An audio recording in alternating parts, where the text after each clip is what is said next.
বিদ্যুৎ উৎপাদনের লক্ষ্যে দেশের প্রথম পারমাণবিক বিদ্যুৎ কেন্দ্র রূপপুরের প্রথম ইউনিটে জ্বালানি প্রবেশ করানো শুরুর আনুষ্ঠানিক উদ্বোধন করা হয়েছে। বিশেষ প্রতিনিধি সিএম আক্তার সাজিদ জানান, মঙ্গলবার ২৮/৪/২০২৬ তারিখ দুপুরে জ্বালানি প্রবেশ করাতে ৩০ দিন সময় প্রয়োজন হবে।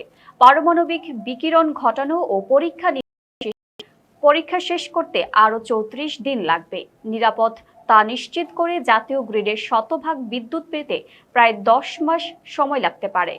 চুল্লি পাত্রে ইউরেনিয়ামের জ্বালানি বসানোর পর তা থেকে তাপ তৈরি হবে। সেই তাপে পানি থেকে বাষ্প তৈরি হয়ে টারবাইন ঘুরবে আর সেখান থেকে বিদ্যুৎ উৎপাদন হবে। বিজ্ঞান ও প্রযুক্তি মন্ত্রণালয় বলেছে, বাণিজ্যিকভাবে বিদ্যুৎ উৎপাদন শুরুর আগে এটি চূড়ান্ত ধাপ। ধাপে ধাপে পরীক্ষামূলকভাবে বিদ্যুৎ উৎপাদন শুরু হবে। আগামী আগস্টে জাতীয় গ্রিডে ৩০০ মেগাওয়াট বিদ্যুৎ সরবরাহ শুরু হতে পারে।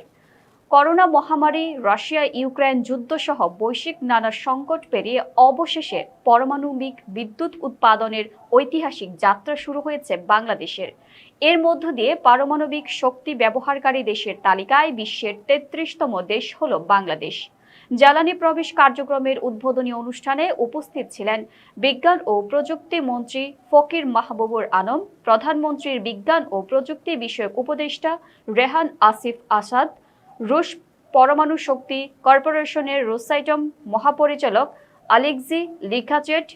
অনুষ্ঠানে ভার্চুয়ালি যুক্ত হন আন্তর্জাতিক পারমাণবিক শক্তি সংস্থার মহাপরিচালক রাফায়েল গ্রোসি।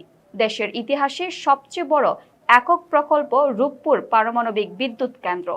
রূপপুর পারমাণবিক বিদ্যুৎ কেন্দ্রে প্রকল্প বাস্তবায়ন করছে বিজ্ঞান ও প্রযুক্তি মন্ত্রণালয়ের আওতাধীন পরমাণু শক্তি কমিশন।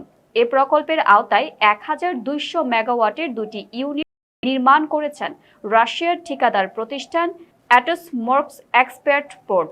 বিজ্ঞান ও প্রযুক্তি মন্ত্রণালয়ের সচিব মোহাম্মদ আনোয়ার হোসেন বলেন, জীবাশ্ম জ্বালানির চেয়ে কম খরচে দীর্ঘমেয়াদে বিদ্যুৎ দেবে রূপপুর। দেশের বিদ্যুৎ চাহিদার ১০ থেকে ১২% পূরণ করবে।